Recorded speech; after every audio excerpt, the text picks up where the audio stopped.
वो तो सारी बातें ठीक है आचार्य विक्रमादित्य जी, अगर आप मुगल शासकों का कच्चा चिट्ठा खोलने लगेंगे तो बहुत सारी ऐसी करतूतें, कारगुजारियां सामने आएंगी, लेकिन उनका हिसाब आज की तारीख में कैसे होगा, ये अपने आप में एक बड़ा सवाल है। नहीं, मैंने आपको कहा कि हमारी सनातन पद्धति है कि जब तक मूर्ति का विसर्जन ना हो तब तक परमात्मा हमारे श्रद्धेय उसके अंदर विराजमान रहेंगे और उनका हमें वास्तविक तौर पर जीर्णोद्धार करना आवश्यक है। अगर मैं कहूँ कि आज मॉडिफिकेशन की बात की जा रही है, वो दिक्कत क्या है? मक्का मदीना का भी मॉडिफिकेशन हो रहा है, तमाम पूरे विश्व में जितनी मस्जिदें हैं, जितने धर्मस्थल है, उन सबका मॉडिफिकेशन हो रहा है। भारतीय ठीक है आचार्य जी, आपकी तरफ से दावे और इतिहास का हवाला दिया जा रहा है। मौलाना साजिद रशीदी जी, मेरा सवाल आपसे यह है कि इतिहास का दावा किया जा रहा है, मसारे आलिम खरी का जिक्र किया जा रहा है, जो खुद औरंगजेब के दरबारी ने उसमें तमाम बातों को दर्ज किया था, और अब यह कहा जा रहा है कि जो मूर्ति है भगवान श्री कृष्ण की, वो जामा मस्जिद की सीढ़ियों पर है।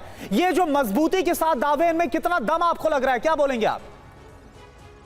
देखिए, दो तीन बातें मैं कहना चाहूंगा, उनको जरा ध्यान से सुनिएगा। सबसे पहले तो मैं एक झूठ का पर्दाफाश करना चाहता हूं जो बाबरी मस्जिद के लिए बोला गया था कि साहब मंदिर में, मस्जिद में मूर्तियां। साहब रशीदी साहब, जो भी बोलिएगा सोच समझ के बोलिएगा, क्योंकि माननीय सर्वोच्च न्यायालय ने उस पर जजमेंट दिया हुआ है। नहीं, और मैं बस एक गुजारिश करूंगा साजिद रशीदी साहब, मुद्दे पर हम बात करें। हम यहाँ अयोध्या का जिक्र ही नहीं कर रहे, यहाँ पर तो जिक्र मथुरा और आगरा का हो रहा है। जी जो सत्य सामने है। साजिद साहब बोलिए, लोगों ने लिखा था, हमने थोड़ी लिखा। आदमी कौन है जो बीच में बोल रहा है? विक्रमादित्य जी, एक बार सुन लेते हैं साजिद साहब को। साजिद जी, आप बोलिए अपनी बात। आदमी कौन है जिसको बीच में बोलने की आदत है? भाई इसको चुप करो, भाई इसको चुप करो पहले। अरे भैया, बीच में बोलने की आदत नहीं है, बीच में तुम खामखा बन के बैठ जाते हो, इसलिए तुम्हारे को समझाना पड़ता है। ठीक है आचार्य जी, ठीक है मौलाना साहब कंप्लीट करें। देखिए, इनको पता है कि सत्य सामने आएगा, इसलिए विचलित हो गए बेचारे। सत्य सामने आने से पहले विचलित हो गए। आज तो आपको लगी हुई है, जबरदस्ती खामखा बन के बैठे हुए हो आप। सुनो, परेशानी आपको हो रही है, सत्य सामने आने दो। आपके नाम के सर्वे का जब भी सर्वे होता है वो सर्वे नहीं होने देते। नाम के साथ में आचार्य लिखा हुआ है, उस आचरण को रखिए। न्यायालय के शब्द भी कह रहे हैं कि सर्वे हो जाने तो सत्य सामने आ जाएगा।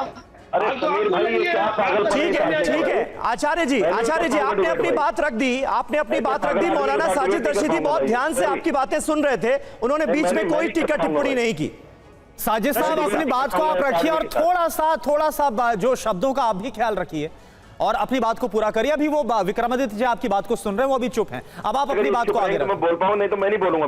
बिल्कुल, वो अभी कुछ नहीं बोल रहे। साजिद साहब, आप अपनी बात को पूरा करिए ना। बात मैं ये कहना चाहता हूं कि इन लोगों ने कहा था कि मूर्तियां प्रकट हो गई, जिसको बाकायदा सुप्रीम कोर्ट ने कहा कि मूर्तियां चोरी से रखी गई। एक झूठ ये था कि मंदिर तोड़कर मस्जिद बनी है, बाबरी मस्जिद। उसको कोर्ट ने ये कहा है। गलत कोर्ट कर रहे हैं आप, क्या बात कर रहे हैं आप?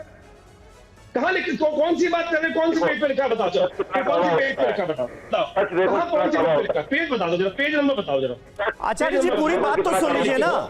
आचार्य जी, विक्रमादित्य जी, पूरी बात सुन लीजिए, उसके बाद रिएक्ट कीजिएगा ना, मैं आऊंगा आपके पास। रशीदी साहब कंप्लीट कीजिए जल्दी से, कहना क्या चाह रहे हैं? भाई साहब, सच इतना ही कड़वा होता है कि आदमी के हलक के नीचे नहीं जाता वो। दूसरी बात सुनिए। अरे आपके तो हलक के ऊपर ही विराजमान है। और जबकि ये बात करते हैं, इनको शर्म नहीं आती? 15 अगस्त में हर प्रधानमंत्री वहां खड़े होकर जहां वक्तव्य देता है, वो चबूतरा औरंगजेब ने बनवाया हुआ है, उसको तोड़वाते क्यों नहीं भाई? जब औरंगजेब से इतनी बड़ी नफरत है। कौन सी बात कर रहे हैं भाई साहब, कहां से आ गए आप?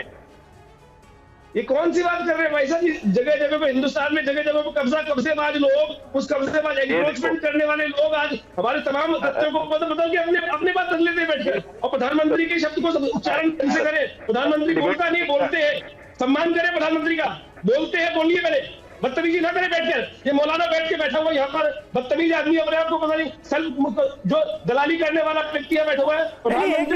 आचार्य विक्रमादित्य जी, अल्फाजों पर थोड़ा सा काबू रखें, थोड़ा सा शब्दों पर काबू रखें प्लीज, ये गुजारिश है आप सभी से, ये गुजारिश है।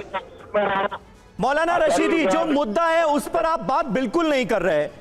जो मुद्दा है वो ये है कि मथुरा में केशव देव मंदिर को तुड़वाया गया, मासीरे आलमगिरी में बाकायदा इस बात का जिक्र है। अब हिंदू पक्ष की तरफ से ये कहा जा रहा है कि मूर्तियां अगर मस्जिद की सीढ़ियों के नीचे दबाकर रखी गई हैं, जैसा कि इतिहास की किताबों में जिक्र भी है, तो क्यों ना उन मूर्तियों को वापस बाहर निकाला जाए? क्या इसकी इजाजत मुस्लिम पक्ष देगा? वो ये सवाल पूछ रहे हैं, उसका जवाब देना।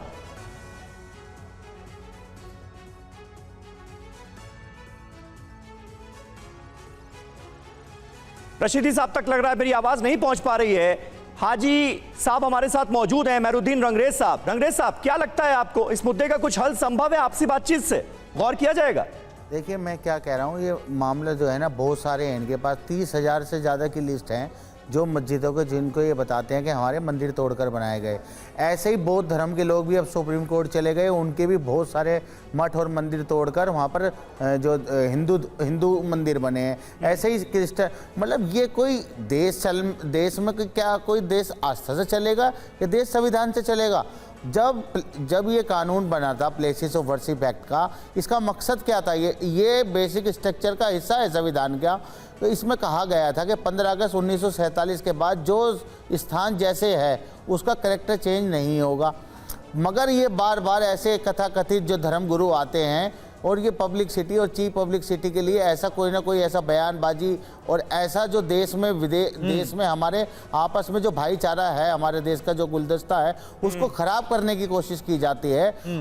और इन पर बाकायदा डिबेट हो रही है। मुझे तो ये बात की बड़ी जो है बात हो रही है कि भाई ऐसे समय पर कैसी बात होनी चाहिए कि हमारा देश। नहीं रंगरेज साहब, एक बात जो कथावाचक देवकी नंदन जी हैं, कथावाचक देवकी नंदन ये कहते हैं कि हम भाईचारा बढ़ाने के लिए डिमांड कर रहे हैं कि इतिहास में अगर आप पलट कर देखेंगे पन्नों को इतिहास के, तो मुगल शासकों के द्वारा जो गलतियां की गई हैं और भावनाओं को आहत करने का काम किया गया है, वो हम बराबर इसलिए करना चाहते हैं क्योंकि सामाजिक सौहार्द जो है उसके बाद कायम हो सके। वो ये दलील देते हैं। बिल्कुल, मैं कह रहा हूं, अगर इन्हें मुगलों से इतनी दिक्कत है, सर मुगलों ने बहुत सारी चीजें बनाई, सारी तोड़ दें।